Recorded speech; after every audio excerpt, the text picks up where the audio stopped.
Esperen que quedó cargando ahí. Ahora.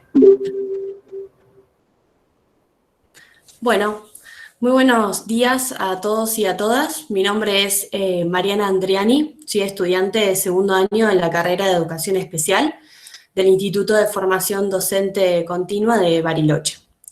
Agradecemos a las profesoras del campo de la práctica docente de segundo año de la carrera de Educación Especial, primaria e inicial, por gestionar estos conversatorios con escuelas de educación especial de la ciudad de Bariloche.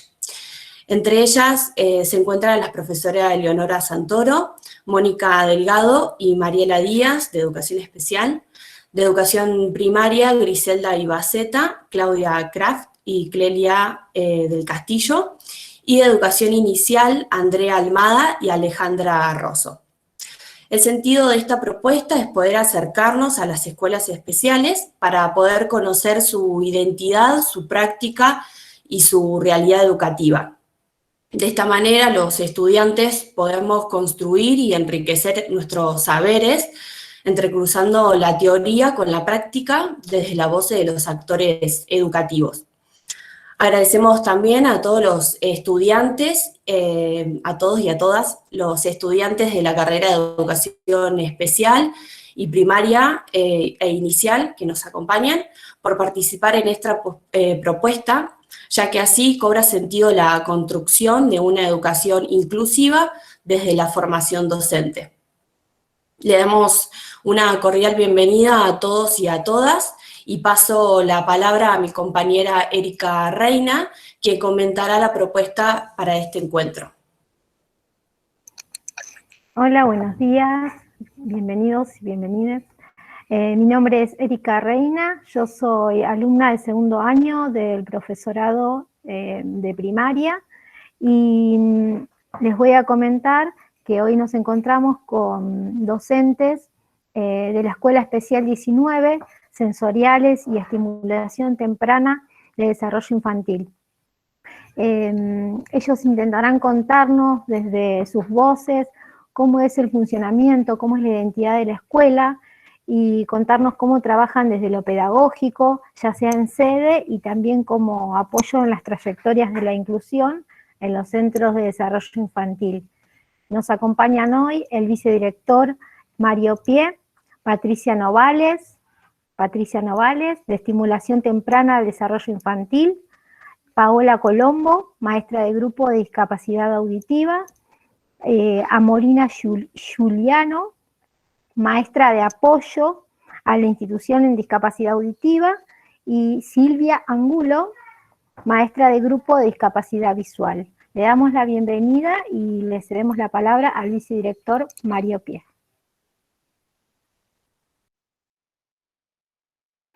Hola, muy buenos días.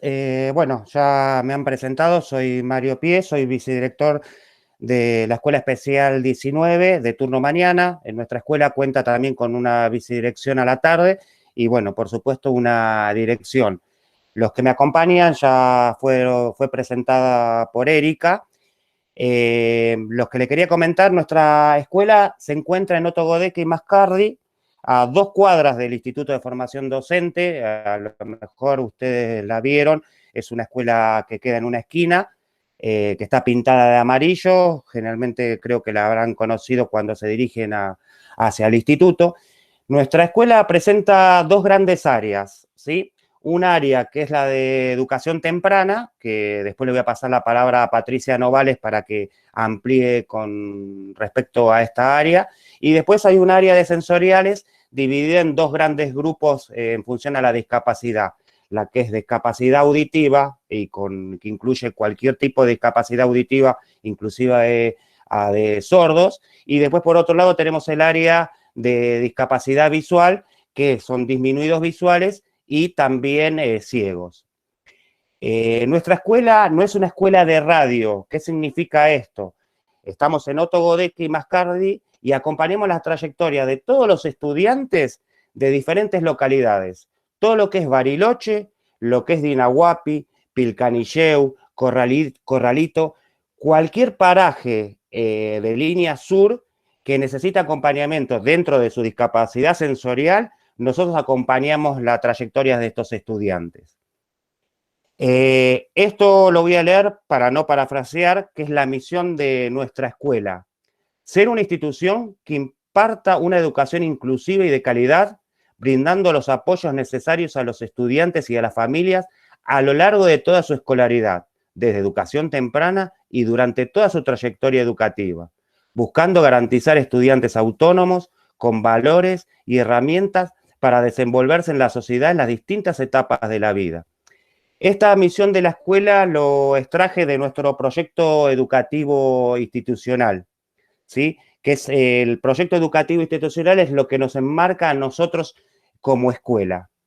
Para no extenderme más y darle palabra a los verdaderos actores de nuestra propuesta, le paso la palabra a Patricia Novales, educadora temprana. Hola, buenos días a todos y a todas.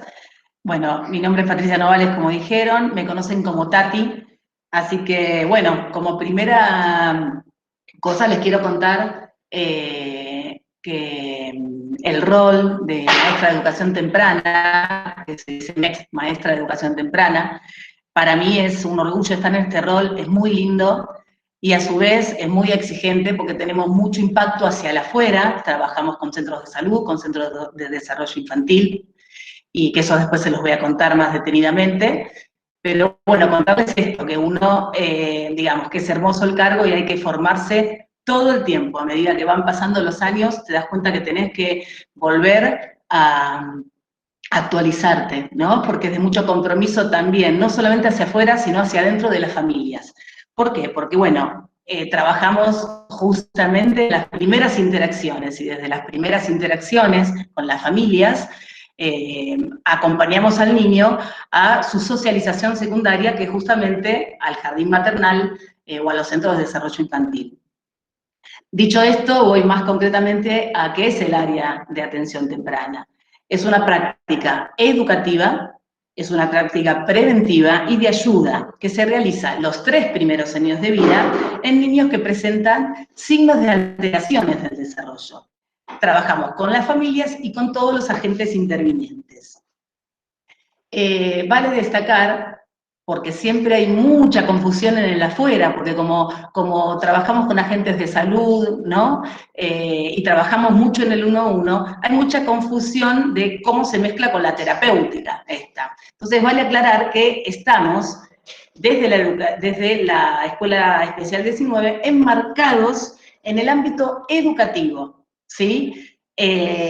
Con objetivos concretos pedagógicos y que tienden a acompañar aprendizajes de las diferentes pautas y adquisiciones del desarrollo. También tenemos objetivos concretos en lo preventivo, con talleres, con observaciones en sala, en diferentes lugares que intervenimos, y también un fuerte objetivo de detección primaria, para después poder intervenir con los agentes pertinentes. Bueno, yo les quería contar también que, y sintetizar, porque no es fácil sintetizar un área tan compleja, ¿por qué estamos embarcados? ¿Qué hacemos en el ámbito educativo, más allá de lo que dije? Como primera cosa, acompañamos el trayecto educativo del niño con discapacidad que entre al área, o con niños que están en proceso de un dictamen de discapacidad, o bien un niño que tiene una alteración en el desarrollo, que no tiene discapacidad, pero que lo acompañamos de la mano al ingreso del jardín inicial, a la etapa correspondiente. Entonces, nosotros, junto con el equipo técnico y con el equipo directivo, acompañamos la trayectoria educativa, que eso nos diferencia de lo que es salud, ¿sí? Y bueno, por otro lado, si bien el niño nos llega con un síntoma concreto, o de un médico, o de una senio de un maternal, nosotros no dejamos obviamente, de desentender ese síntoma, pero no nos centramos en ese síntoma, sino nos centramos en todo su desarrollo y acompañamos las adquisiciones de todo el desarrollo, ¿sí? Bien, y antes de ir a lo concreto del área, esperen que me pasa algo acá, no. Bien. Antes de ir a lo concreto del área, les cuento que hay dos ejes muy importantes que trabajamos en atención temprana y desde dónde trabajamos. Uno es promover la actividad autónoma, ¿sí? Dentro del ámbito familiar. Que esto se da en todo lo que tenga que ver con las primeras interacciones, que desde ahí donde ese niño o esa niña construye los recursos y los elementos básicos de la comunicación y los elementos básicos cognitivos, ¿sí? Y por otro lado, la habilitación del juego, que es donde se pone en juego, ¿no? Y el niño comienza a desarrollar las diferentes pautas. Jerarquizamos el desarrollo vincular y de la socialización, como puente de vía de acceso a todo el desarrollo, ¿sí? Y el desarrollo motor autónomo como al servicio del resto del desarrollo. Esto como para que se den una idea, digamos, de lo complejo del área y por qué yo empecé diciendo que es una formación permanente, más allá de la formación anterior que uno tiene al entrar al área. Mi experiencia es una formación permanente. Bien, ¿qué tipo conforma el área de atención temprana? Bueno, primero las maestras de educación temprana y maestros de educación temprana, que en este momento somos 6, 3 a la mañana y 3 a la tarde. El equipo directivo, que uno del equipo directivo coordina a cada una de los maestros y maestras, que la función es hacer nuestro seguimiento y trabajar a la par. Y también el equipo técnico que interviene fundamentalmente cuando son niños con dictamen de discapacidad en proceso, o bien niños con muchas alteraciones del desarrollo que no tienen dictamen, y es necesario acompañarlo y articular cuando ya tiene 3, 4 años en educación inicial con los setups correspondientes. Bien, ¿qué población tenemos en estimulación temprana? Toda la población que presenta alteraciones de desarrollo, niños prematuros, niños que por alguna cuestión social, de contexto, hacen una detención en su desarrollo, o ocurre algo, vemos algunos signos o síntomas que podemos, con nuestra práctica, nuestra atención, quizás en un año esos niños hacen este trayecto en educación temprana y después se van de educación temprana, porque ya se resuelve la situación. Entonces tenemos dos grandes grupos, o sea, los que sí tienen dictamen de discapacidad, o diagnóstico, o dictamen en proceso, o bien aquellos niños que hacen una pasada por atención temprana, que también con objetivos pedagógicos, todo lo que dije antes, pero que esos no tienen casi intervención de nuestro equipo técnico, ni tampoco, digamos, por ahí son un niño, no sé, de 6 meses de vida que está hasta el año y medio, ¿no? Y no necesita el resto del dispositivo de atención temprana.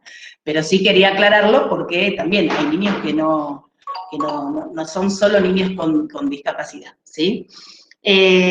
Bueno, ¿quiénes nos derivan a nosotros? A nosotros nos derivan agentes de salud, tanto del hospital como de los centros de salud, nos derivan maestras de los centros de desarrollo infantil de la MUNI y de los jardines maternales, también han venido niños de otros jardines, y nos derivan, también hay presentaciones espontáneas, que me enteré que hay un espacio de atención temprana, pero siempre con alguna derivación. Esas derivaciones espontáneas no es solo porque la mamá se acerca, sino viene con una derivación concreta. Bien, el funcionamiento. Ahora sí, hay que prestar mucha atención, porque yo lo acabo de entender, no, mentira. Nosotras somos, como dijimos, de educación, síganme para poder entender lo que es este lío, ¿no? Nosotros somos de educación, que tenemos destinados algunos días en la escuela sede, con algunos niños que vienen derivados directamente a la escuela. Pero nosotras tenemos destinados, ¿sí?, algunos centros de salud para ir, y que trabajamos directamente con los médicos pediatras, los médicos generalistas, las agentes sanitarias. Ellos nos arman un lugar y nos derivan y trabajamos un día en un centro de salud, otro día en otro centro de salud, haciendo todo lo que yo dije antes, ¿sí? Pero en un centro de salud. Entonces somos de educación, pero como que prestamos el servicio a salud. Y lo mismo hacemos en los centros de desarrollo infantil. Tenemos destinados algunos centros de desarrollo infantil y hacemos trabajo preventivo, trabajo de orientación a las maestras, observaciones en sala, ¿para qué? Para la detección primaria dentro de cada grupo, ¿no? Entonces, como verán, el trabajo, no nos aburrimos, tenemos mucho campo y mucho trabajo, por eso esto de la formación continua, ¿no? Y de tener claro, supónganse, no sé, una charla con un médico, y que el médico te pregunte determinadas cosas de ese niño, ¿no? Entonces uno tiene que tener claro el para qué, el por qué, el cómo, y eso te lo va dando. La formación continua y la experiencia, e ir de un lado al otro, ¿no? Eso es sumamente importante. A ver si me falta algo. Bueno, concretamente en los 3 lugares que les nombré, sede, Centro de Desarrollo Infantil y centros de salud, el trabajo que no puede faltar es la atención a la familia y al niño, ¿sí? Eso no puede faltar porque es un niño que está en nuestra matrícula, en nuestra lista. Ahora, después, como hacemos trabajo preventivo, trabajo de orientación, se agregan los talleres, las mesas reflexivas con los médicos, con algún punto del desarrollo, charlas con los papás en los centros de desarrollo infantil, con algún tema que alguna de las maestras nos pida, colaboración, temas de crianza, ¿sí? Entonces hay que tener en cuenta que nada, lo fundamental es este eje. Después tenemos muchas posibilidades que va a depender de la demanda de la institución y también va a depender de la maestra de educación temprana o maestro de educación temprana que esté. Hace no mucho, también dentro del área de educación temprana, tenemos el rol, que lo cumplimos nosotras mismas y nosotros mismos, tenemos un maestro estimulador a la tarde, ya no sé qué sigla ponerle, pero funcionamos como una MET-MAI, ¿no? Que son estos chiquitos que tienen dictamen de discapacidad, que tienen hasta 3 años y 11 meses, ¿sí? Hasta donde pueden estar en el área, y que necesitan un rol de una MAI. Antes no sucedía, ¿pero por qué no sucedía? Porque estos niños no llegaban tan tempranamente. Ahora sí están llegando. Y para nosotros es realmente nuevo. Hace 2 años que estamos interviniendo más puntualmente en los jardines como MAI, ¿no? Con las mismas funciones que una MAI. Bueno, yo después no sé si habrá preguntas o las hacen llegar, pero quería cerrar. Creo que no me falta nada en lo general, ¿no? Porque podríamos estar hablando 1 hora de esto. Esto, ¿no? Como cerrar diciendo que hay mucha especificidad y compromiso por la edad que intervenimos, que son de 0 a 3 años, donde todas estas matrices de aprendizaje, matrices vinculares, matrices de la comunicación y del lenguaje, y matrices conductivas que se forman, ¿no? Entonces es muy comprometido, no solamente por el impacto hacia afuera, sino hacia adentro de las familias. Trabajamos en prevención, y para trabajar en prevención esto exige saber observar, qué observar, cómo observar, para qué observar, y qué decir, y qué poder, cómo poder ayudar, ¿no? Bueno, los intercambios de agentes de salud, que ya lo dije, saber de desarrollo, que creo que es lo primero. Uno puede tomar el cargo sabiendo de desarrollo. Después el resto de las cosas se van, como me ha pasado a mí, se van sumando, ¿no? Bueno, y después toda la parte administrativa que ya les va a pasar cuando empiecen a trabajar, todo lo que tenga que ver con informes, todo lo que tenga que ver con planificación, también sucede en nuestra área. Bueno, yo los dejo, no sé con quién, con Silvia, espero que haya sido clara, y si no, bueno, hacen llegar preguntas, no hay problema. Me despido, las dejo con Silvia.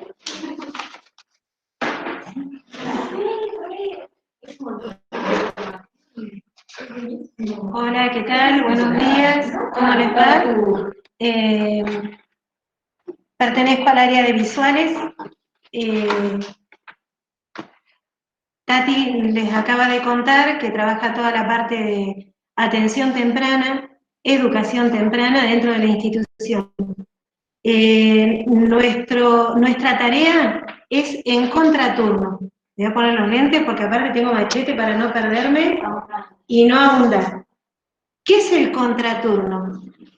En el contraturno, nosotros, como bien lo expresa el término, nosotros trabajamos en el turno contrario al que los estudiantes asisten a escuelas comunes, ¿sí? Nuestros estudiantes están en inclusión y sus escuelas sedes son las escuelas comunes. Entonces, en el trabajo en el contraturno aparecemos nosotros, todo lo que es la parte de visuales y todo lo que es la parte de auditivos. ¿Y qué hacemos acá? Bueno, primero vamos a ver en qué momentos intervenimos de la educación, ¿sí? Nosotros abarcamos la parte de inicial, primaria y secundaria. Hasta ahí llegamos, ¿sí? O sea, este trabajo que se inicia en educación temprana pasa a educación inicial. En algunos casos, en inicial, los chicos permanecen un tiempo más sin asistir a las escuelas comunes. Requieren un tiempo más para adquirir las habilidades específicas para después poder ingresar a las escuelas comunes. La idea no es que permanezcan aquí solamente, sino que acá se vienen a trabajar las habilidades. Las escuelas sedes están en todos los lugares que nombró Mario al iniciar, ¿sí? Tanto en Línea Sur, los kilómetros, o sea, es amplia la zona, es vasta. Entonces recibimos estudiantes de todo Bariloche, Dina Huapi, y ellos se trasladan a nuestra institución en contraturno con transportes escolares, y los chicos que ya tienen movilidad independiente asisten en forma autónoma en micros. Dentro de la escuela especial, ¿qué es una habilidad? Esto que parece un misterio total, ¿sí? En realidad, la habilidad, parte de las habilidades, es el desarrollo de los contenidos procedimentales que se nombraban antes en la currícula. Si han trabajado y han mirado las currículas más viejitas, aparece el contenido conceptual, el procedimental y el actitudinal. El actitudinal es transversal.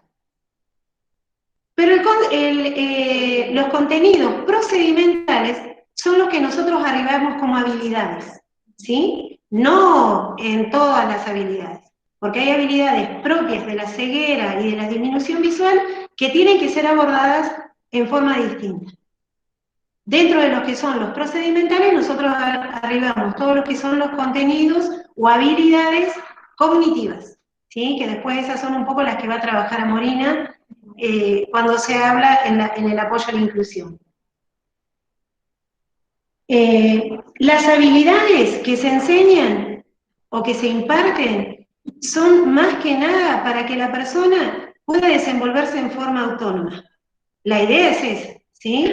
O sea que acá permanecen determinado tiempo hasta que adquieren la habilidad. Una vez que adquieren la habilidad, se van de la institución. Puede ser que a veces tengan que volver nuevamente a trabajar algo específico que necesitan y se vuelven a ir. Lo que pasa es que estas habilidades demoran tanto tiempo en adquirirse, depende del grado de discapacidad, que en ese caso permanecen desde inicial hasta egresado del secundario. Dentro del área de visuales vamos a trabajar o vamos a tener en cuenta dos grupos. Los que son ciegos o disminuidos severos que funcionan como ciegos, ¿sí? Que tienen un resto visual que perciben oscuridad, claridad, pero que no les permite acceder a un trabajo en tinta, por ejemplo, ¿sí? Que no pueden percibir lo que tienen delante de ellos. Entonces, en ese caso, a estas personas se arriba todo lo que es el aprendizaje como si fuera una persona ciega. Desde no hace mucho tiempo, estamos hablando promedio 2002, inicia lo que es el trabajo con el disminuido visual. Dentro de Argentina, ¿sí? El trabajo con el disminuido visual empieza con una profesora, ¿sí? Que trabaja en Buenos Aires, que después se va a ir a Uruguay a trabajar. En este momento ella está allá, y comienza a ver que hay personas que estaban dictaminadas como ciegos que reconocen que ella tiene aros puestos. Entonces, a partir de ahí, la profesora se da cuenta que esta disminución no es ceguera, que hay un resto visual que puede ser educado como una persona que ve. No en su totalidad, pero que ve. Dentro de la institución, para las personas con ceguera, específicamente se trabaja la alfabetización braille. La alfabetización braille va a implicar que desde inicial, inclusive desde atención temprana, se comience a educar el tacto, la audición, el olfato, la percepción del propio cuerpo, el sentido de la kinestesia que me indica dónde estoy, cómo estoy, dónde estoy parado y percibiendo lo que va a mi alrededor. Esta educación inicia con Tati, ¿sí? No inicia conmigo. Es atención temprana, y cuando hay una detección temprana, implica que la educación empieza más tempranamente. Se continúa en jardín, se sigue acompañando el proceso, el estudiante ingresa en la escolaridad, ¿sí? Inicial, y seguimos acompañando de la mano, ¿sí? Nosotros no damos contenidos pedagógicos dentro de la institución, sí los acompañamos. Después inician todo lo que es el proceso de la adquisición del braille. Ustedes piensen que este tacto que yo empiezo a desarrollar, que está en toda mi piel y en todo mi cuerpo, termina en la yema del dedo. Leyendo con un dedo y acompañando con el otro. A veces hay chicos que adquieren la bimanual, es decir, la bimanual es con los dos deditos, los índices, y siguen la lectura, ¿sí? Para llegar a esto requiere que el estudiante tenga muy desarrollado el tacto. Pero no es que no lo va a desarrollar a los 8 años. A los 8 años, 6, 7 años, hay estudiantes que ya empiezan la alfabetización en braille. Bien, vamos acompañando, ingresa al primario con los contenidos que corresponden a la primaria y nosotros, en contraturno, vamos acompañando todo esto, ¿sí? Con las habilidades que requieren. Auditivas. ¿La seño da en la escuela un texto? Nosotros aprovechamos ese texto y lo trabajamos acá en la escuela para que lo escuche, para que esa información sea comprendida por el oído porque no hay visión. Bien, cuando nosotros hablamos de personas disminuidas visuales y dice, ve poquito, ve más. Pero ¿qué pasa? ¿Cómo se determina que una persona es disminuida visual? Primero tiene que ir al oftalmólogo, ¿sí? El oftalmólogo dice, esta persona necesita lentes, pero aún con los lentes sigue sin poder ver bien. Entonces, se recomienda, se deriva a la Escuela Especial 19. Esta derivación la puede hacer un oftalmólogo, una maestra de grupo que está viendo que su estudiante no puede ver bien a pesar de los lentes, el ETAP. Y a veces nosotros, estando dentro de las aulas, como MAI, a veces también uno empieza a detectar. O la propia familia. Lo que sí siempre necesitamos es el diagnóstico oftalmológico. ¿Por qué? Porque yo uso lentes, pero no soy disminuida visual. Yo con mi lente acomodo y veo perfectamente. El disminuido visual va a alcanzar determinado grado de visión, pero no se soluciona en su totalidad. Entonces, va a requerir accesos específicos para la disminución visual. Entonces voy a decir, bueno, necesita letra más grande, letra más gorda, pero no acaba ahí. La persona disminuida visual pierde el ingreso a la información global. Es decir, esto que se agranda en letra se agranda y se limpia imagen, se hace el alto contraste, no me permite ver en forma global. Todo lo contrario, yo me alejo y sigo sin ver. Me acerco mucho y sigo sin ver. Entonces, lo que va a entrar es fragmentada la información a mi cabecita. Entonces, lo que nosotros tenemos que hacer es tratar de que esa información que entra globalizada se integre. ¿Y cómo se integra? Si de la visión no llega toda la información, usamos la audición, usamos el tacto, usamos todo el cuerpo. Por eso la persona ciega y disminuida visual requiere de la experiencia. Desde edad temprana, cuanto mayor experiencia haya de incursión en el medio, mayor va a ser la posibilidad de desarrollo cognitivo. Es decir, le va a permitir apropiarse del mundo de una manera única. ¿Sí? Yo siempre me viene a la memoria Penisi, ¿lo ubican? ¿El cantante? ¿Sí? Penisi, cuando era chiquito, se largaba de toboganes el chabón, andaba en bicicleta. Bueno, ese es el famoso. Mis estudiantes, ¿sí? Acá en la escuela tienen 12 años, incursionan en deportes individuales, pero también en este momento tengo una loca que quiere aprender a andar en patineta. Entonces, mamá acompaña todo este proceso con una persona que contrató para que le enseñe a andar en patineta. ¿Por qué? Porque ella no sabe andar en patineta. Entonces, si bien vos tenés mucho susto, le tenés que dar la libertad para aprender. Entonces, la familia es la primera que da la libertad. Nosotros podemos enseñar 80.000 técnicas, formas, accesos, pero si la familia no acompaña este proceso, es muy difícil que haya autonomía cuando lleguen a la adultez. Nuestro trabajo también no es, como les venía diciendo antes, no es solo, como también Tati les dijo. Nosotros no laburamos sola, ni decimos damos la habilidad, listo, la doy, me voy, no. Articulamos con las MAI, que son los maestros de apoyo a la inclusión, en este caso mío es la MAI-DB, que es el maestro de apoyo a la inclusión en discapacidad visual. Articulamos, vemos qué necesitan en las escuelas y lo trabajamos acá.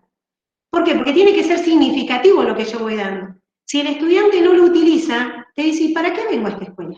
Si no me sirve para nada. ¿Sí? Entonces tiene que ser significativo y por eso mi trabajo en contraturno va en consonancia con lo que va haciendo la seño, con lo que va haciendo en la vida cotidiana. ¿Sí? Porque si yo voy a ver que el chico ya se empieza a desplazar se empieza a desplazar dentro de lo que es en otros ámbitos, salió a pasear al centro, y bueno, yo también tengo que salir a pasear al centro. Si ella necesita una técnica de bastón específica, empieza a subir escalinatas, y tengo que dárselo acá, y el MAI lo tiene que trabajar en la escuela. Tenemos que laburar en equipo, no podemos laburar solos. Y todo esto, ¿es mi estudiante? ¿Es de la MAI? No. Es de la institución donde está inserto. Entonces nosotros acompañamos el proceso. Ella como MAI, yo como MG. ¿Sí? Vamos articulando, ¿sí? Acompañando, tratando cada vez que logre mayor autonomía en todas las cosas, incluyendo en el uso de la computadora. La computadora en este momento es el boom, así que ¿qué me toca a mí? Que yo nací en una era que no había computadoras. Nada, tuve que aprender a manejar la computadora, el celular, el Talbot, el NVDA, todo tengo que aprender a usar. Primero yo, después los chicos. ¿Y qué pasa cuando no llego con esto de que los chicos necesitan y yo no lo sé?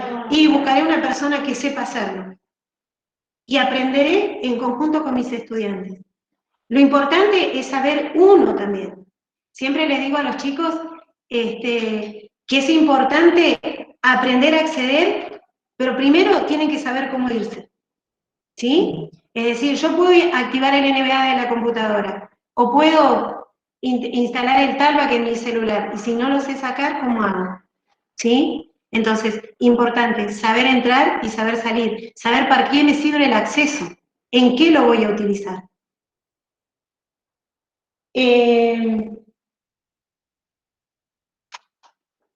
Nosotros laburamos algo que se llama la habilidad social. La habilidad social se aprende en familia. todos aprendimos las habilidades sociales con nuestras familias, ¿sí?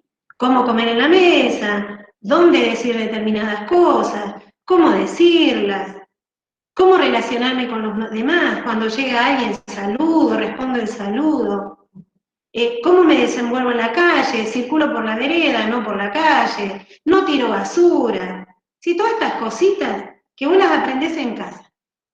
¿Cómo hacer amigos?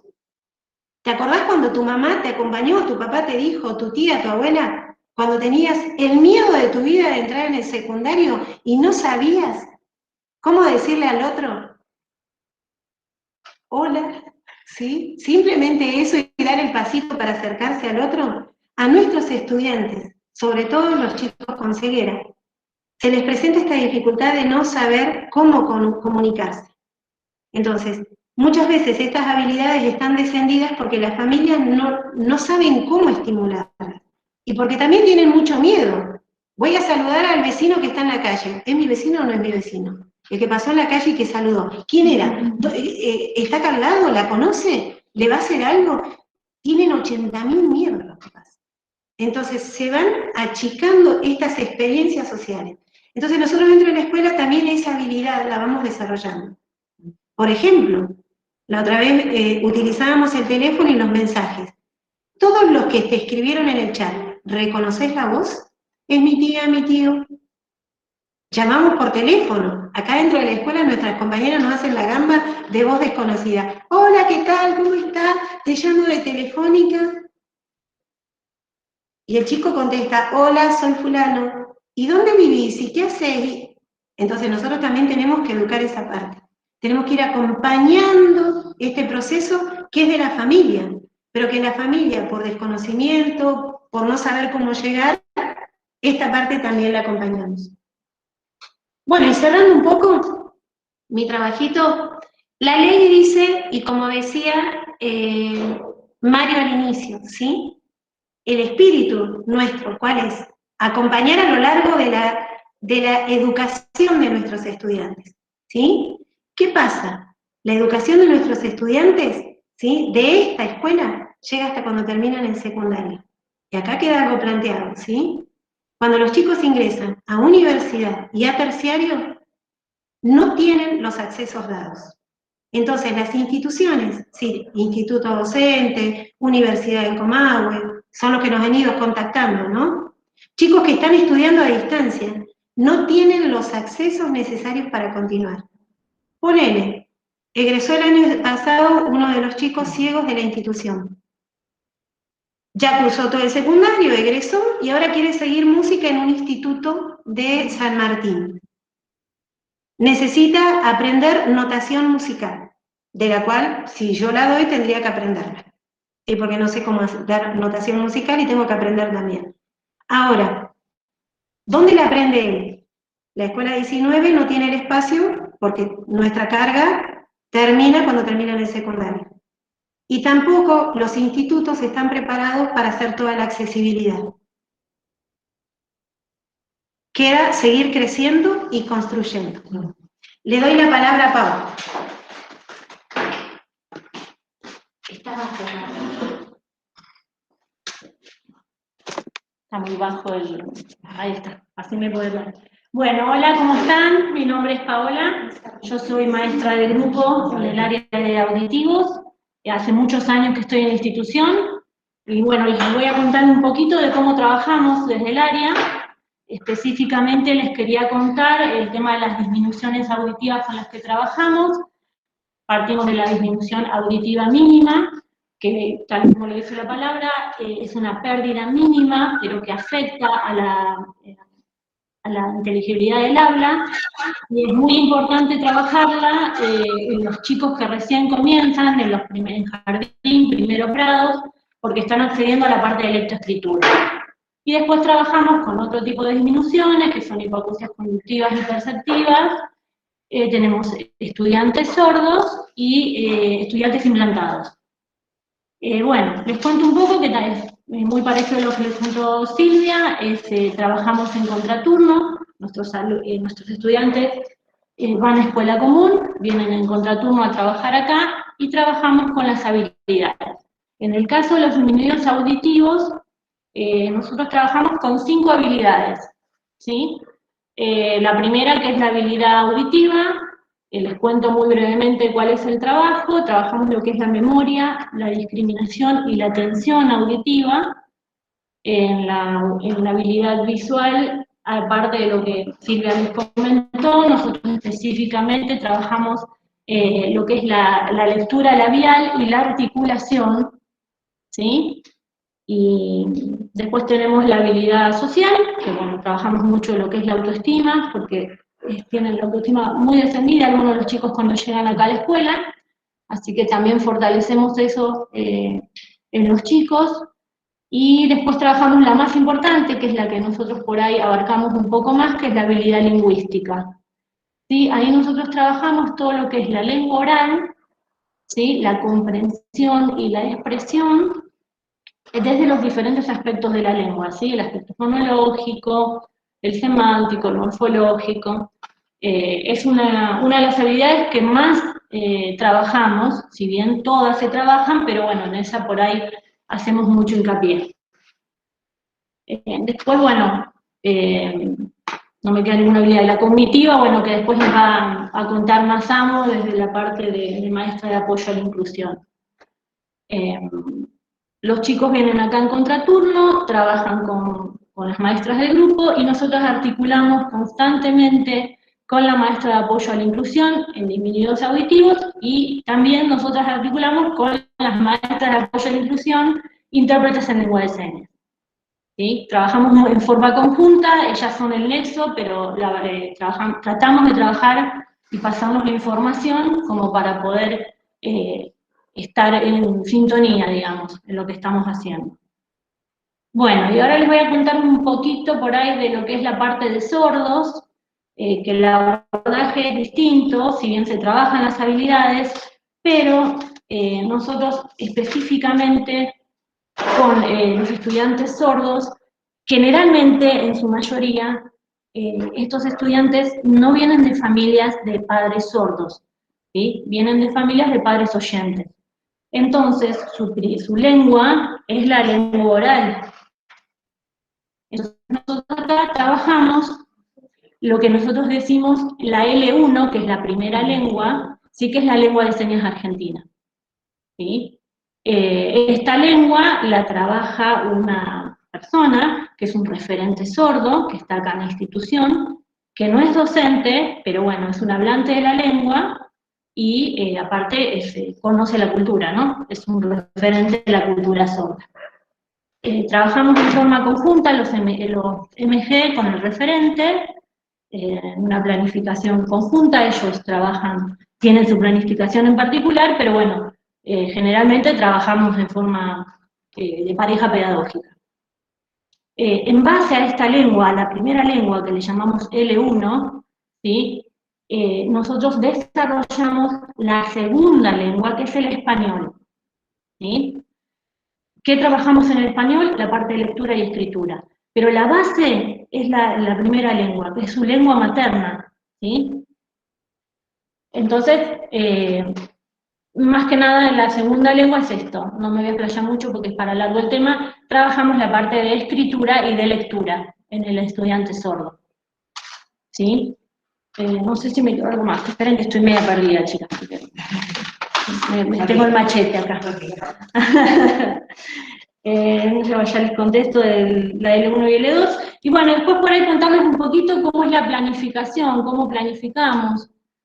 Nuestra planificación la basamos en un proyecto curricular institucional, que es el PCI, pero bueno, tenemos en cuenta, como les comentó antes Silvia, los contenidos conceptuales que trabajan en la escuela común.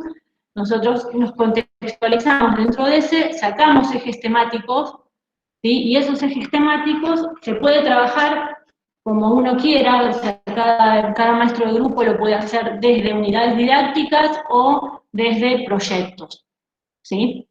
Creo que no tengo mucho más para contarles, me parece. Fue muy breve lo mío, las chicas se explayaron mucho, pero lo mío fue breve. Bueno, espero que haya sido clara. Así que le damos el paso a Morina, que es mi compañera.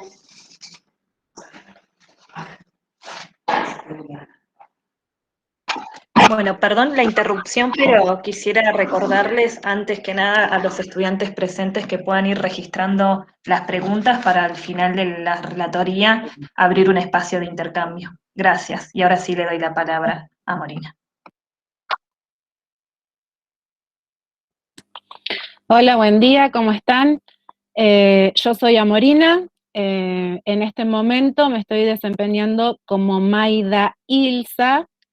Ahí en el chat le puse lo que significa, es maestro de apoyo a la inclusión, discapacidad auditiva, intérprete en lengua de señas argentina.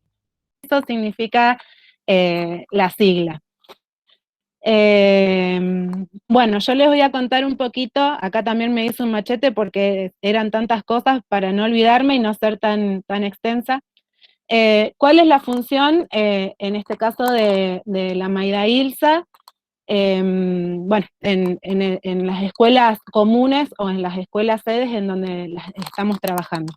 Bueno, en primer momento, una de las funciones y el rol más importante es formar parte del equipo de apoyo a la inclusión, en donde el estudiante con discapacidad está haciendo su trayectoria educativa.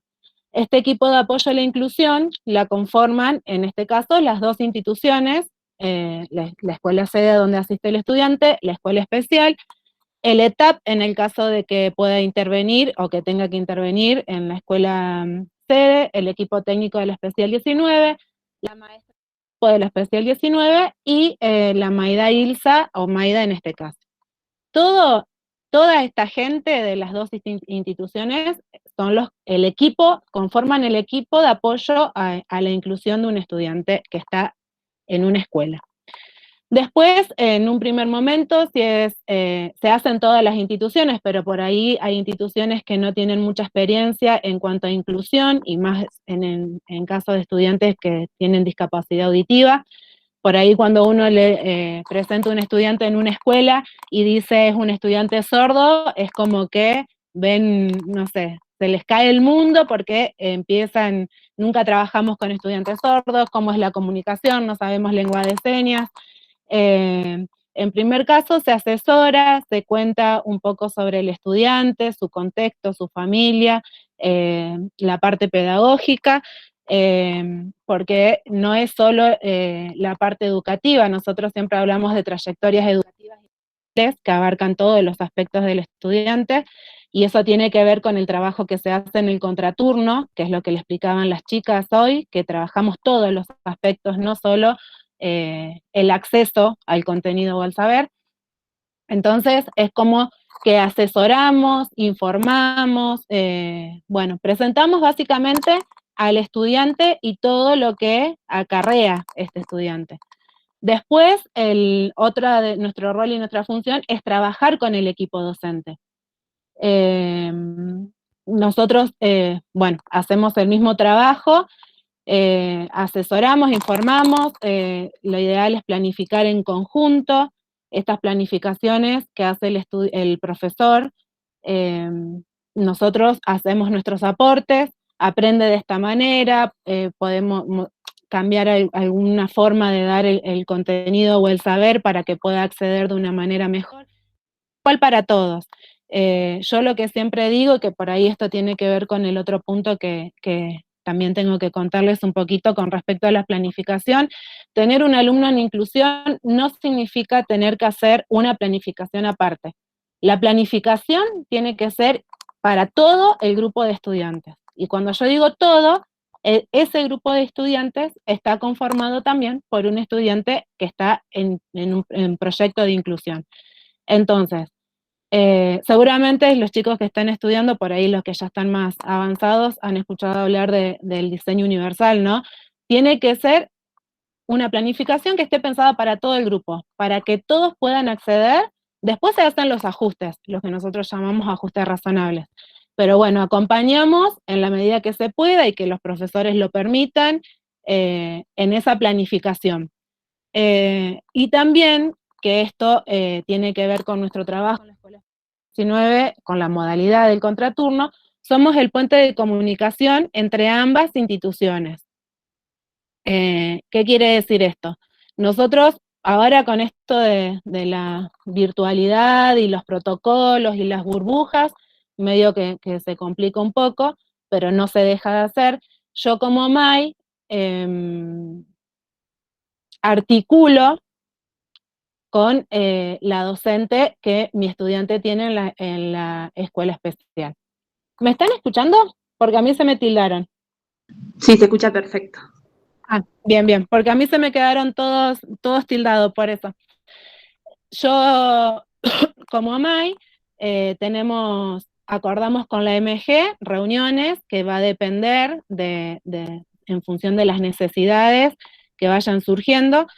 Tratamos de tener una reunión semanal o una reunión quincenal, en donde voy contando cómo va trabajando el estudiante, si tengo el anticipo de las planificaciones de los docentes, se la paso a la MG para que la MG desde las habilidades pueda trabajar este contenido, y así el estudiante va con una anticipación, porque en el caso de los estudiantes sordos, por ejemplo, la lengua de señas conlleva más tiempo, tiene una estructura, una gramática totalmente distinta a la lengua española, y cuando yo estoy adentro del aula, que ahí viene mi función como Mayra Ilsa, yo lo que hago es transmitir al estudiante en su propia lengua, respetando su derecho de aprender en su lengua natural, todo lo que sucede dentro del aula, tanto lo que dicen los profesores como lo que dicen sus compañeros. Todo yo lo hago en lengua de señas. Y hago en lengua española cuando el estudiante manifiesta, comunica o dice algo. Pero yo en la escuela, por ejemplo, interpreto, el profe está dando el contenido, yo se lo interpreto, el estudiante no entiende, levanta la mano, pregunta, yo no le enseño el contenido en lengua de señas. Yo lo que hago soy el acceso a ese contenido para que el estudiante pueda acceder. Y hay muchas cuestiones que por ahí en la escuela no se pueden profundizar y se trabajan en el contraturno en especial 19. ¿Y cómo se trabajan? En base a las habilidades que ya les explicaron mis compañeras anteriormente. Con respecto a la planificación, nosotros somos muy insistentes en el anticipo. Si podemos participar en la planificación, muchísimo mejor. En el caso de que no se pueda, es súper importante que se pueda anticipar, por varios motivos. Uno es porque tenemos que hacer los en el caso que sea necesario. Estos ajustes razonables, ¿qué implican? Accesibilidad, por ejemplo, en lengua de señas. Si hay mucha teoría y hay que explicar esa teoría y el estudiante puede acceder a esa teoría solo en lengua de señas, es hacer el video en lengua de señas explicándole, o sea, no explicándole, interpretándole lo que está en esa teoría. Se agregan muchas imágenes, links, videos, redes conceptuales, mapas, esquemas, cuadros comparativos, todo eso forma parte de los ajustes. Estos ajustes tienen que ver con lo metodológico. Hay estudiantes que por ahí necesitan lo que nosotros antes llamábamos adecuaciones de contenido, que esto tiene que ver con lo curricular. Pero bueno, para llegar a una adecuación de contenido, siempre, primero hay que agotar las instancias para que el estudiante acceda, y en el caso de que veamos que se le está dificultando, ahí es donde ya empezamos a pensar en los ajustes de contenidos, ¿no? En los ajustes curriculares. Y en lo que tiene que ver a la interpretación, es súper importante que sepamos lo que van a trabajar y lo que van a dar, por una cuestión de que yo me tengo que preparar, porque está bien, yo soy maestra de apoyo a la inclusión, intérprete pedagógica, no soy intérprete de esas que van a aparecer en la tele y que están todo el tiempo interpretando todo. Entonces hay un montón de cuestiones de que si bien las vimos en nuestra escolaridad, también desconocemos. Entonces me tengo que preparar para que la información que yo le transmita al estudiante sea clara y sea fácil y que el estudiante la pueda entender de la mejor manera posible. Por eso también es súper importante saber de lo que se va a tratar. Nos ha pasado, por ejemplo, les doy un ejemplo, me ha pasado de que estábamos en una clase y la profesora me dice, la semana que viene vamos a trabajar la célula. Listo. ¿Qué vas a trabajar de la célula? Esto, la diferencia animal, vegetal, listo.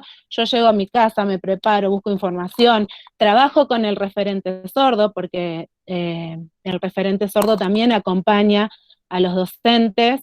Entonces tengo dudas, le digo, ¿cómo puedo decir esto? ¿Cómo puedo decir lo otro? Y trabajamos así.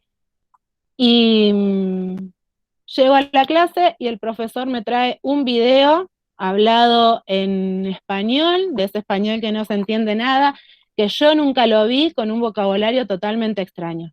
Yo me quiero matar. Y en el momento es sacar de la galera ahí, y bueno, y con los conocimientos que tengo previo, tratar de que ser lo más claro y que la información sea más limpia, pero no era lo que habíamos acordado. Entonces, las MAI somos media hinchas en ese sentido, porque nada, es nuestra función y nuestro trabajo, y queremos comunicar de la mejor manera posible lo que se está dando. Bueno, y después, a ver qué más tenía que... del trabajo tengo que contarles un poquito. No sé, Silvia, si vos con respecto al trabajo de MAIDB querés agregar algo.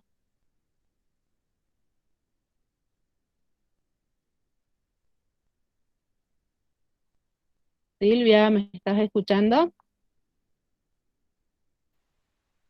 Está muteada. Estaba silenciada, perdón. Porque iba a estar... Ahí está. Una de las cosas por ahí que difiere con el MAIDA ILSA, el MAIDB, que es maestro de apoyo a la inclusión en discapacidad visual, nosotros no estamos en forma permanente en el aula, ¿sí? Nuestros estudiantes, por ejemplo, en este momento que estamos en tiempos de pandemia, podemos asistir a una burbuja por día. Eso implica que el estudiante va a tener, yo tengo 5 estudiantes en inclusión y voy un día a la semana. ¿Qué es lo que pasa? Si nosotros tenemos con anterioridad los materiales, se hacen todas las adecuaciones de acceso necesarias, tanto como los materiales en macrotipo o braille, los materiales, todo lo que es alto contraste y texturas. Eso nos permite a nosotros, bueno, preparar los materiales y dejárselos al docente, ¿sí? Cuando hay trabajo presencial, se entregan los materiales como si vos le entregás la fotocopia al estudiante, los chicos tienen el material preparado de esa manera. Si es virtual, hay que preparar toda la planificación completa y se transcribe o se trabaja con el macrotipo. Se envía la planificación, lo mismo que se le mandan a los de otros estudiantes. Claro, Después, esta diferencia que dice Silvia, en el caso, por ejemplo, del MAIDA ILSA o MAIDA, también, en mi caso, por ejemplo, yo que estoy trabajando como MAIDA ILSA, yo estoy de lunes a viernes en todas las áreas, en el horario de la escuela, en este caso secundario, adentro del aula trabajando con el estudiante. Pero, por ejemplo, eso es porque tengo un estudiante sordo que necesita el acceso del intérprete. Pero en el caso de estudiantes que tienen o trastornos del lenguaje o hipoacusias leves, tienen una MAIDA que va de acuerdo a las necesidades del estudiante o a las necesidades de la institución. Puede llegar a ir a la escuela común 1, 2, 3 veces en determinados espacios y momentos, no está todo el día y todas las horas adentro del aula. Trabaja con la docente, articula con la docente del estudiante en la escuela común, está dentro del aula, trabaja con el estudiante dentro del aula acompañándolo, pero no implica que esté toda la mañana o todas las mañanas, porque tiene varios estudiantes en varias instituciones. Pero después el trabajo de articulación con el contraturno es el mismo que hago yo. O sea, es también la comunicación articulada, digamos.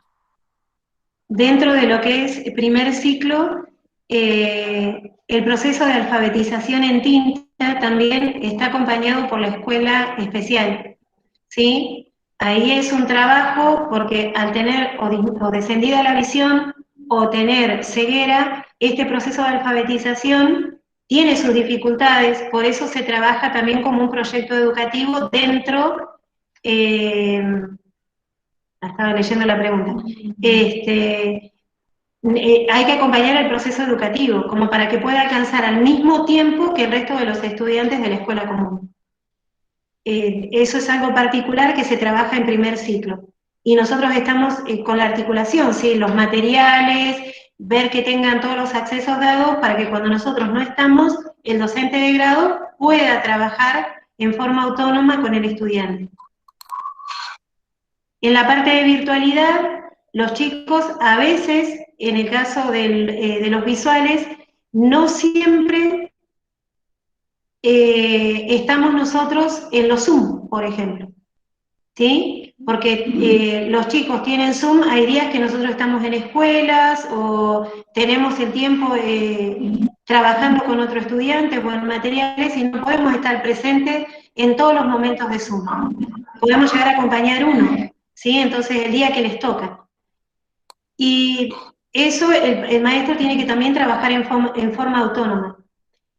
Cabe destacar, o sea, nosotros trabajamos como pareja pedagógica también con los docentes cuando estamos en aula y acompañamos a nuestro estudiante y a la vez, a veces en algunos momentos, nos movemos dentro del aula para que el docente pueda hacer una intervención con el estudiante en inclusión, estando nosotros en el aula. Sí, yo tengo uno de los casos que la maestra elige trabajar un área en especial cuando yo decide trabajar matemática. Entonces, ¿por qué? Porque al estudiante es lo que más le cuesta, entonces para ella, en ese momento que yo esté, abunda mejor, se trabaja mejor y se le van dando los accesos para la autonomía. Ella vuelve a trabajar matemática en otro momento, pero ya tiene este tiempo que le dedicamos juntas.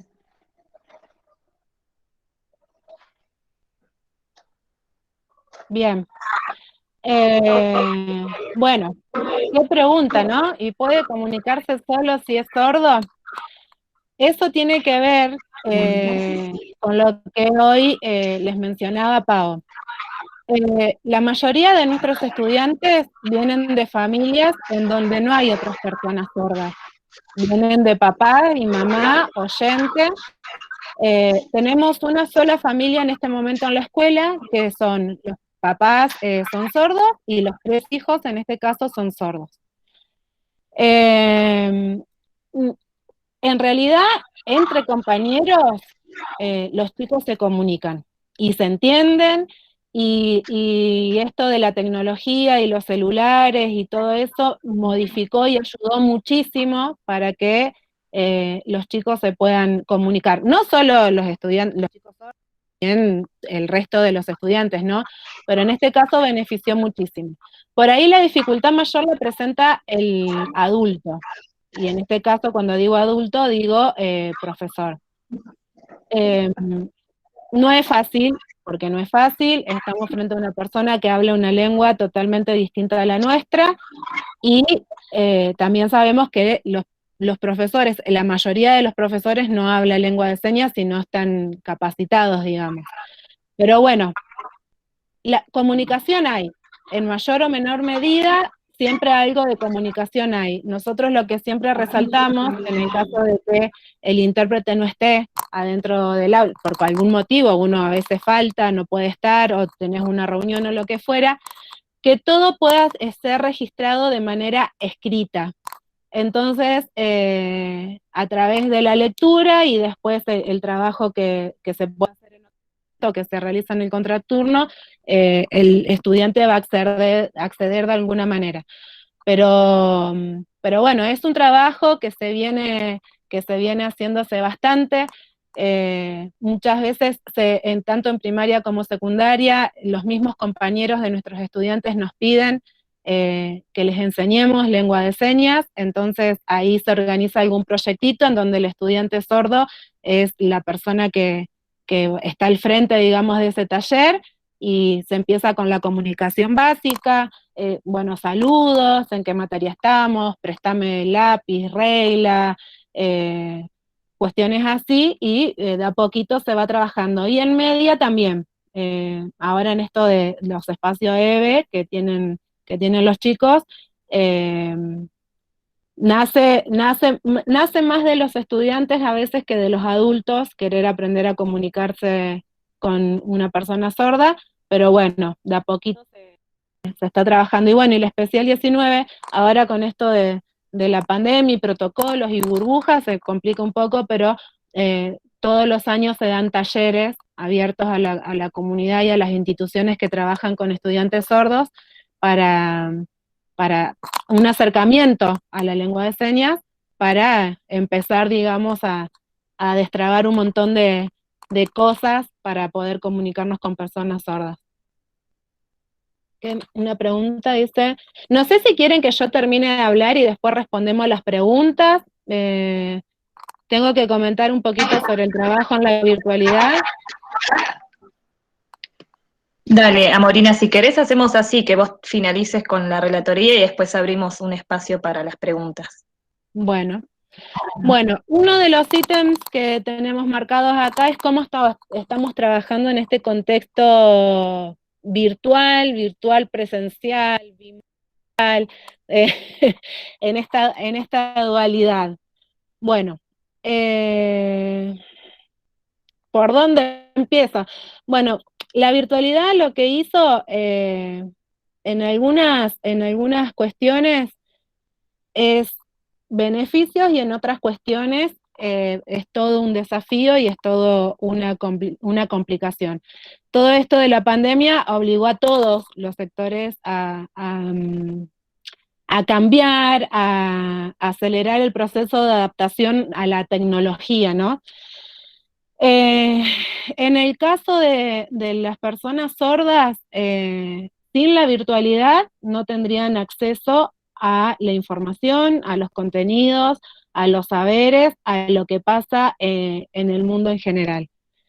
Eso es un beneficio, que por la virtualidad pueden acceder a eso, pero una dificultad, no todos tienen acceso a esto, ¿no?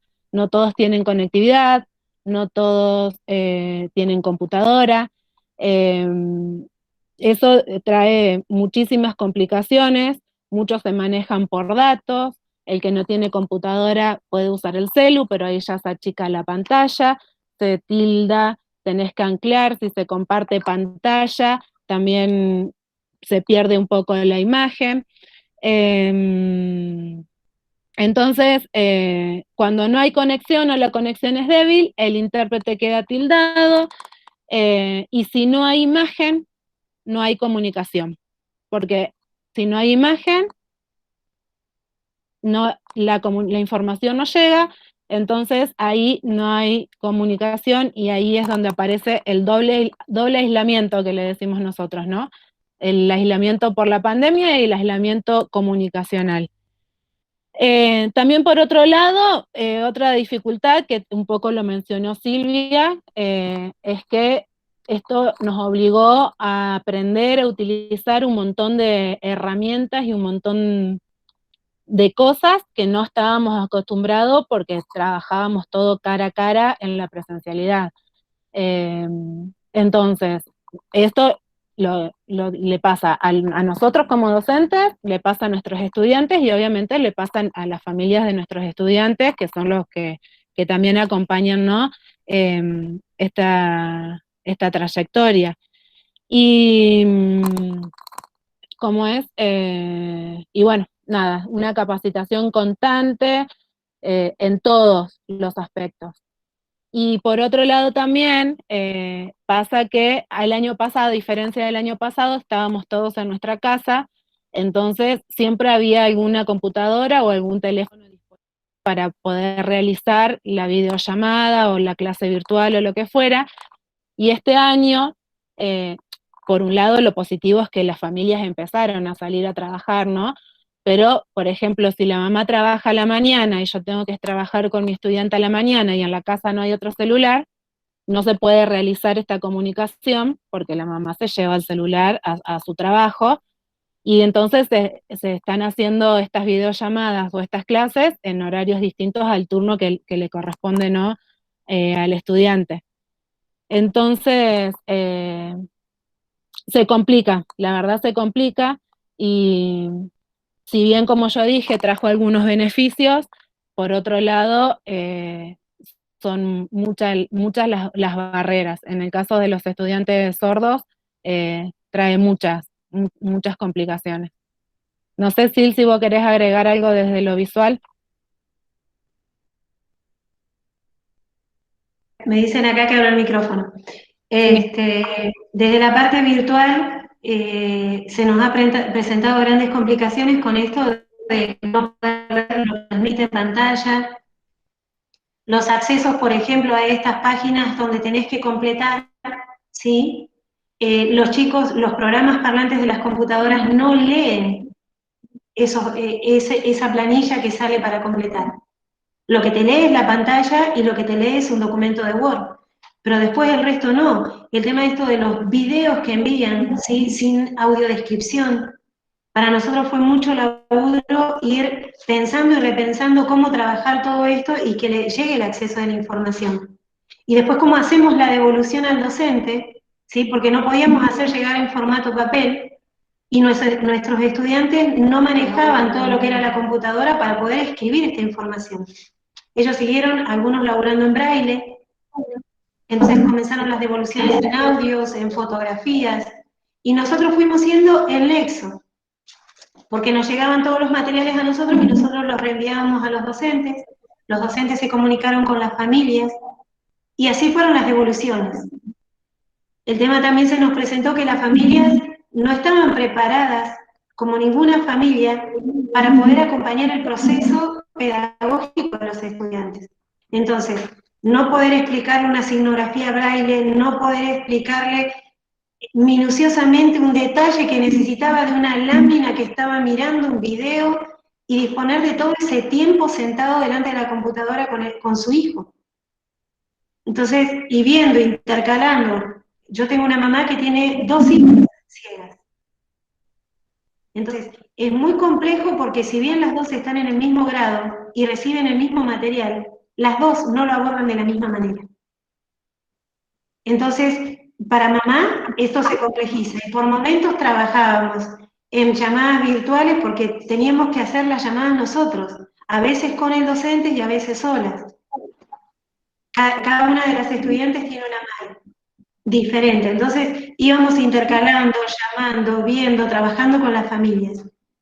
Y acompañando, yo creo que también esto, como dice Morina, tuvo su parte buena, porque las familias fueron entendiendo la importancia del venir a contraturno, que a veces el valor de contraturno no está. Nuestra escuela, si vos lo querés, no es obligatorio. Esta escuela se tiene que elegir en base a la necesidad que el chico tiene, y la familia tiene que entender la necesidad y qué es lo que nosotros brindamos. Y esta virtualidad permitió eso, que la familia, muchas familias al fin comprendieran qué era lo que daba la 19. Que esto por ahí parecía como que venían acá a jugar, aprendían a usar la computadora pero no sé para qué, aprendían braille, lo sigo, y lo disminuido ¿para qué viene? Entonces todo este trabajo de contraturno comenzó a tener un valor y una relevancia en la vida de cada uno de nuestros estudiantes diferente. Y este trabajo articulado del que habló Morina al inicio, se fue dando mucho más afilado también, para poder trabajar en conjunto, y que la maestra de sede pudiera acompañar también todo el trabajo de la mano. O sea, sigue siendo una construcción conjunta, sigue siendo un trabajo conjunto. Como dije en la parte anterior, como estuve como maestra de sede, no trabajamos solos, no lo podemos hacer solos. Ni las familias por su lado, ni la escuela independiente, ni la MAI, ni la MG. Y cuando yo hablaba de una trayectoria educativa integral, el año pasado, con todo esto de la pandemia, ¿no? Que era todo nuevo y desconocido para todos, se notó mucho que solamente no se trabaja con lo pedagógico del estudiante. El año pasado, muchos de los docentes, que yo digo muchos, pero creo que casi todos, Si bien teníamos que hacer nuestras planificaciones y que sean visadas por el equipo directivo y mandársela a los estudiantes, y con algunos trabajábamos por Zoom, otros por Meet, otros por videollamada, de la manera que sea, nuestro trabajo también pasó por el llamado a las familias y preguntar cómo están, cómo le están pasando. A mí particularmente me pasó con un estudiante sordo que los padres no le podían explicar por qué no podía salir afuera, no podía salir a jugar, no estaba yendo a la escuela, que era todo esto del coronavirus, de las maneras de prevención y todas estas cuestiones. Entonces la mamá desesperada me dice, amo, ¿podés hacer una videollamada y explicarle por qué no puede salir? Después en un momento tuvo un familiar internado muy grave y tampoco le pude explicar qué es lo que le estaba pasando. Y cuando yo digo integral, abarcamos todos los aspectos, o sea, no pasa solamente por lo pedagógico. Nosotros preparamos a nuestros estudiantes en situación de discapacidad para un desenvolvimiento en la sociedad, en la vida adulta y en todos los ámbitos y en todos los espacios que se quiera desenvolver. A ver, sos una persona sorda, no andas caminando con un intérprete al lado tuyo por la vida. Bueno, ¿de qué manera podés solucionar esto? Está bien, lo ideal sería en que todos los ámbitos haya un intérprete en lengua de señas, entonces se acerca una persona sorda, pregunta algo, quiere comprar o lo que fuera y hay alguien que le explique, pero bueno, sabemos que no es así. Entonces le brindamos las herramientas, los preparamos para las cosas buenas y para las cosas malas también, porque sabemos que se van a encontrar en un montón de situaciones en donde no la van a pasar bien. Por eso nosotros siempre hablamos de una trayectoria educativa integral que abarca todos los aspectos. No lo trabajamos solo con el estudiante, sino también con las familias, que les cuesta muchas veces terminar de aceptar que tienen un hijo con alguna discapacidad y todos los miedos que eso trae, andar en la calle, manejarse solo en el colectivo, pensar en una vida adulta, en que tenga un novio, que quiera irse a vivir solo. Lo trabajamos muchísimo también, y ahí es donde la palabra integral abarca todo el trabajo que nosotros hacemos. Ahora sí, les dejo la palabra. Ahora sí, tenemos en el espacio del chat algunas preguntas de algunas compañeras. Kimei puso varias preguntas, no sé si querés abrir por ahí el micrófono, Kimei, y elegir alguna de las preguntas que escribiste en el chat.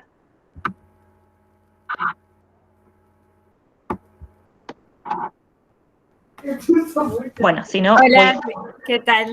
Ahí está.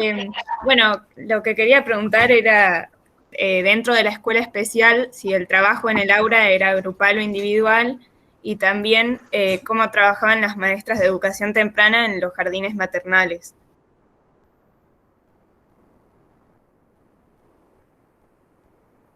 Ahí te contesto yo. El abordaje trabaja en forma grupal, pero vos abordás al estudiante desde lo individual también. Grupalmente, porque tenés un grupo de 4 niños, y bueno, tenés ciertas especificidades en cada uno que lo vas a ir trabajando. ¿Sí? ¿Quedó claro?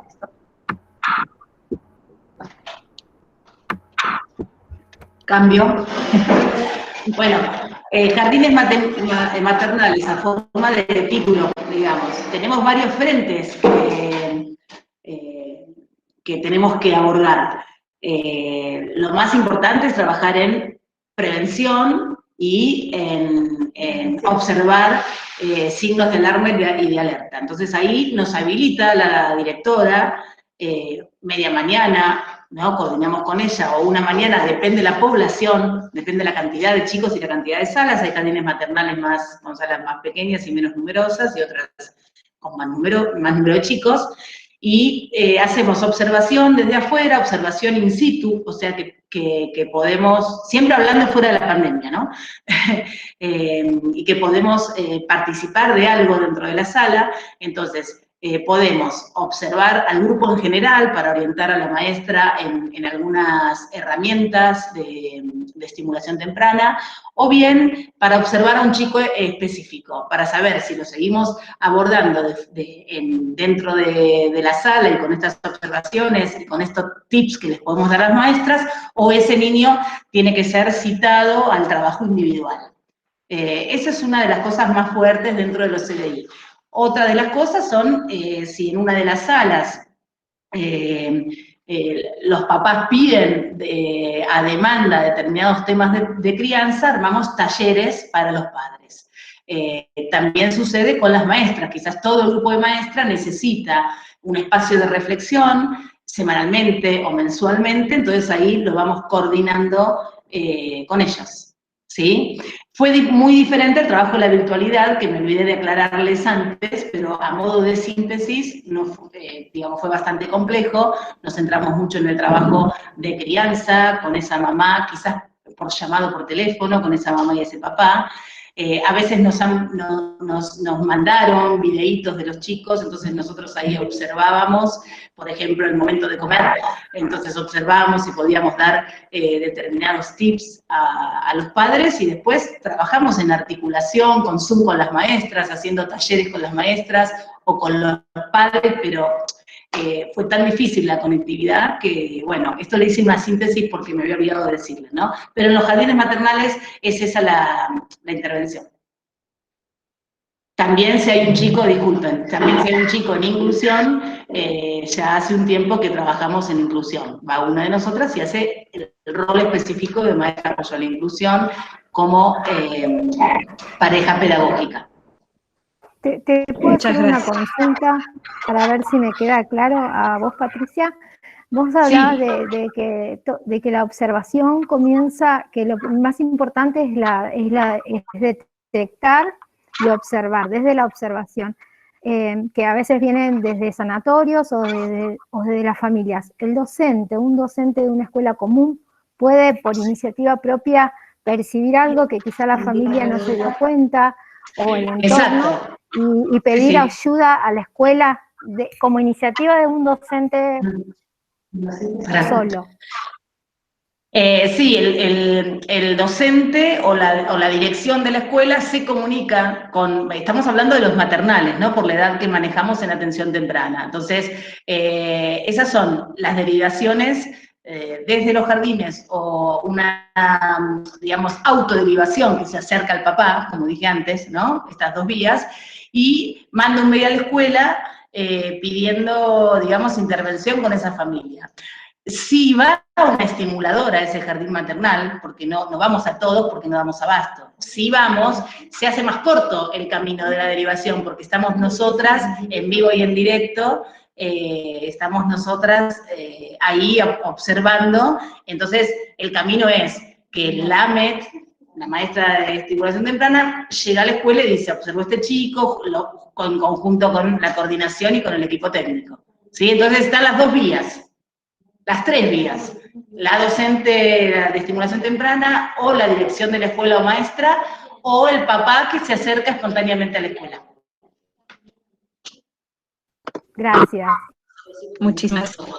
Tenemos también otra pregunta de nuestra compañera Patricia, que no sé si se anima por ahí a abrir el micrófono y compartirla. Sí. Yo había preguntado cómo son los espacios comunes de interacción entre los estudiantes, de atención temprana, sordos y disminución visual. Digo algo cortito de atención temprana. Nosotros acá en la escuela trabajamos en el 1 a 1, no compartimos espacios comunes, por ejemplo, de juegos con los otros niños. Sí, digamos, en los CDI y demás hay espacios de juegos en común que nosotros también podemos observar un momento de patio, un momento de salida, a ver cómo el niño interactúa y demás. Pero en atención temprana eso no sucede. Ahora, no sucede. Los espacios comunes es el patio de juego. Sí. Y el patio de juego lo que tiene es que interactúan todos los chicos, desde inicial, jardín, secundaria, son 2 recreos que comparten todos juntos. Y son juegos, se comunican sordos con ciegos, a veces tienen el grupito solos, y después los espacios comunes también son los talleres que nosotros organizamos, que están orientados sobre todo hacia la habilidad social. No es el caso este año, ¿no? Pero bueno, en otras oportunidades se han hecho. Este año, por ejemplo, está previsto, hay chicos de auditivos y hay chicos de visuales que van a ingresar a secundaria. De vuelta a las vacaciones vamos a tener talleres para trabajar ese tema en particular. desde lo que es una habilidad social, ¿no? Y esto de elegir.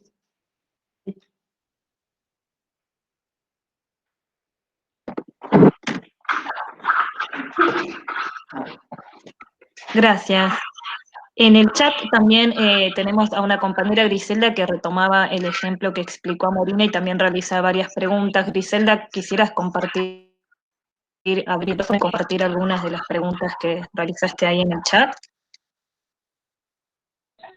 A ver si no hay mucho ruido de fondo, me dicen, con las niñas en casa. Ahora me surgió otra en realidad, pero bueno, lo que quería preguntar ahora, lo último, es qué pasa con la mirada desde el lado de los sujetos, ¿no? De los que estamos hablando o con los que estamos trabajando. Por ahí cómo participa la persona en esta construcción de su proyecto de inclusión, dónde están puestos o visibilizados sus intereses, sus deseos, sus sentires. Como que por ahí estuvimos escuchando mucho del lado de la familia, que es el primer nexo obviamente y es lo más fuerte, pero en definitiva, o sea, ¿dónde está la voz, digamos, del lado de qué es su vida, cómo trabajan todo esto? Sobre todo por ahí pensando en los más grandes. Bueno, recién surgió un poquito con el tema de lo que estaba explicando Patricia, pero bueno, por ahí me gustaría un poquito ver qué pasaba con esta parte, ¿no? Que también había salido cuando decía Morina lo del tema de esto de prepararlos para lo bueno y para lo malo. Bueno, ¿dónde estaba puesta esa parte? Bueno, un poquito te contesto con otra pregunta que hicieron acá, ¿en qué consisten los talleres? Esto que nosotros desarrollamos como habilidad social dentro de sede, estos talleres se van dando y acá se encuentran. Este es el lugar de encuentro con los que comparten la discapacidad, la cultura, ¿sí? La cultura sorda, y si también querés, la cultura ciega, ¿sí? Porque en realidad es una forma de vida propia que cada uno va haciendo en su caminar y hablar un mismo lenguaje. Esto se construye en los talleres y los talleres, en una parte de los talleres, porque, por ejemplo, yo conservo como MG la ronda de entrada aún cuando están en secundaria. Entonces, ni bien llegamos, lo primero es ver qué nos pasó en la vida. Después empezamos con toda la parte escolar. Primero, ¿qué hiciste ayer? ¿Cómo te fue? ¿Hay algo nuevo? Como la ronda de jardín, igualita.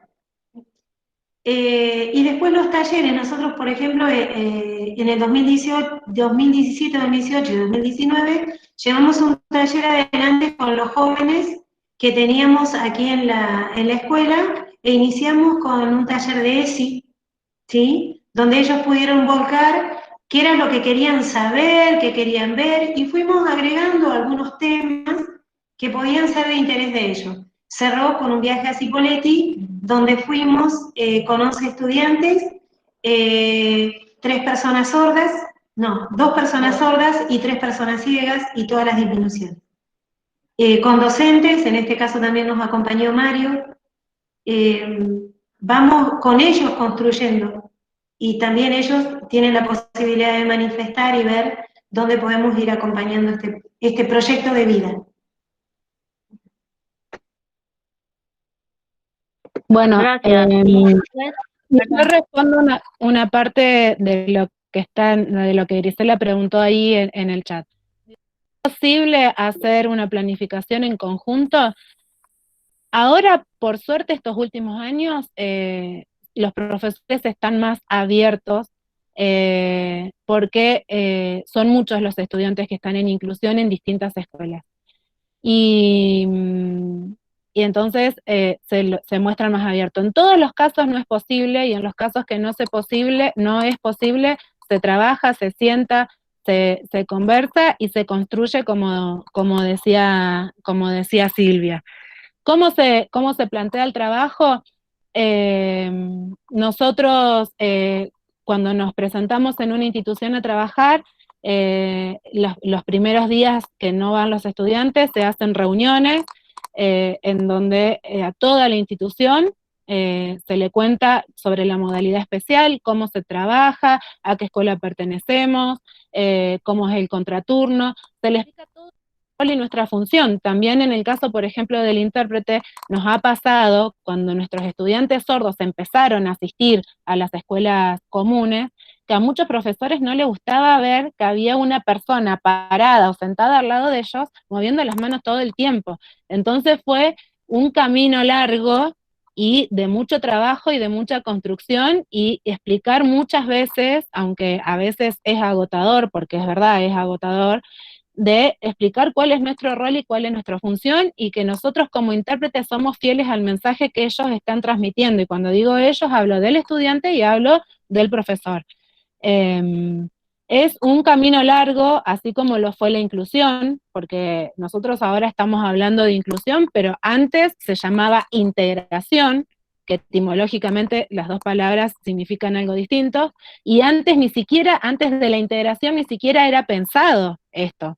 Los alumnos con discapacidad estaban en la escuela especial y los alumnos sin discapacidad estaban en la escuela común, y era así. Entonces, es un proceso largo y es un camino largo, y es construcción y es trabajo en equipo y es sentarse y es hablar. Obviamente que hay diferencias según las formaciones y las particularidades y los sentimientos y los pensamientos de cada uno, pero es un camino largo y obviamente está todavía en construcción esto, y no está nada, no es que nuestro trabajo, lo que nosotros le fuimos contando ahora, es lo que nosotros venimos haciendo, pero no quiere decir que sea así. Obviamente esto va cambiando, y también va cambiando de acuerdo al contexto y a las situaciones, ¿no? Entonces, y sí, y con respecto a estrategias, recursos, cuando nosotros explicamos nuestro rol, nuestra función, lo primero es que el docente que va a trabajar con el estudiante que está en inclusión establezca un vínculo, lo conozca, sepa cómo se llama, y qué le gusta, qué hace, de qué escuela viene, cómo está conformado. Y a partir de ahí arrancamos. Y a partir de ahí, cuando el profe empieza a trabajar, a dar su clase y escucha las sugerencias que yo le hago, ahí dice, bueno, esto al principio cuesta un poquito más, y después sobre la marcha te dice, mira, hice esto, evalué que trabaja mejor de esta manera que esta otra, y es así, es sobre la marcha, y se ha anticipado mucho mejor, pero muchas cosas se van dando y se va aprendiendo a medida que van pasando también. Mario, muchas gracias. ¿levantaste la mano? Sí, ahí está ahí la mano levantada, y vamos a ir considerando el tiempo que ya nos pasamos un yo poquito. quería hacer una...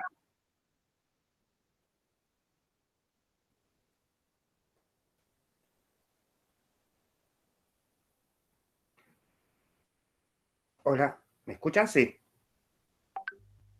Sí, perdón, no, mi compañera Ahí se te decía, escucha, sí. para escucharte e ir cerrando la charla. No, sí, yo quería hacer una aclaración última con respecto a Griselda, que me parece que estaba enfocada en el sujeto como persona. Por supuesto, dentro de educación especial los consideramos sujetos e intervienen los que son grandes en su propia trayectoria, teniendo voz y voto. No los aislamos, porque si no, no sería inclusión el trabajo propuesto para estos estudiantes. Siempre hay que trabajar con una mirada inclusiva y convocar al sujeto en su intervención de su propia trayectoria. Como para medio cerrar, acá hay docentes que van a egresar dentro de su especificidad. Bueno, conformar un equipo de apoyo a la inclusión es trabajar en equipo, y todos pensamos en forma conjunta cuál es lo mejor y cuál es la trayectoria más indicada para el estudiante, dentro de su especificidad. No hay un rol superior al otro, ¿sí? Se construye en forma colectiva y un trabajo equipo para que las trayectorias funcionen. Era lo único que quería sumar. Ahí yo estaba leyendo, que por ahí eso nos olvidamos de contarles a las chicas, que nosotros tenemos estudiantes que tienen doble inclusión, están abordados tanto por la escuela 19 como por la escuela 6. Y si bien entre instituciones, el año pasado fue el anterior, que hubo un proyecto de la escuela 6 en donde nos invitaron a participar como institución, y se hacen cosas compartidas. Tenemos estudiantes que asisten tanto a la 19 como a la escuela 6, están abordadas por ambas instituciones. Trabajamos, sí, con la escuela laboral y con la escuela especial 6.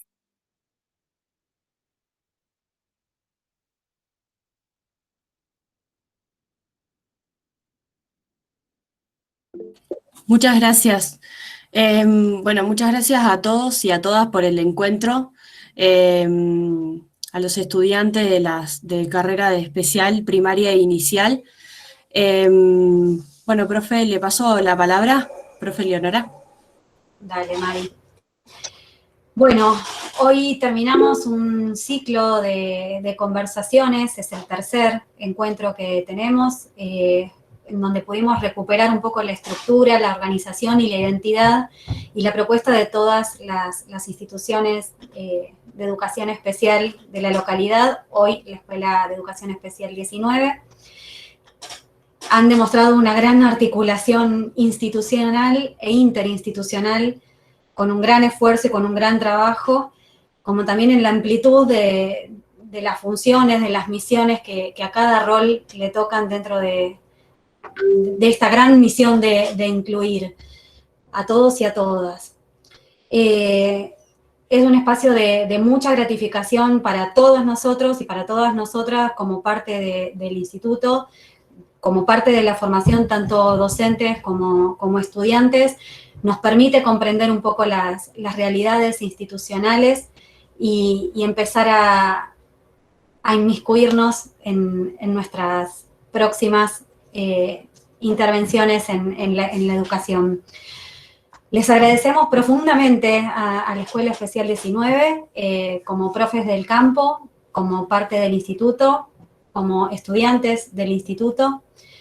Y si alguna de mis compañeras del campo quiere tomar la palabra y despedirse, si no, por mi parte, volver a decirles muchas gracias a todos y a cada uno de ustedes. Muchísimas gracias y seguiremos trabajando juntos. Muy rico todo lo compartido. Hasta pronto.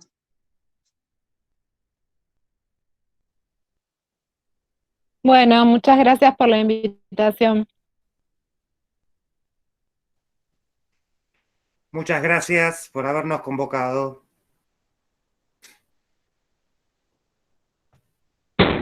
Muchas gracias, muy lindo el encuentro, gracias. Recupero que fue un encuentro de mucho aprendizaje para todos y todas. Soy Griselda, profesora del profesorado de educación primaria, y venimos construyendo este espacio conjunto. Mucho aprendizaje y gracias por compartir esa mirada.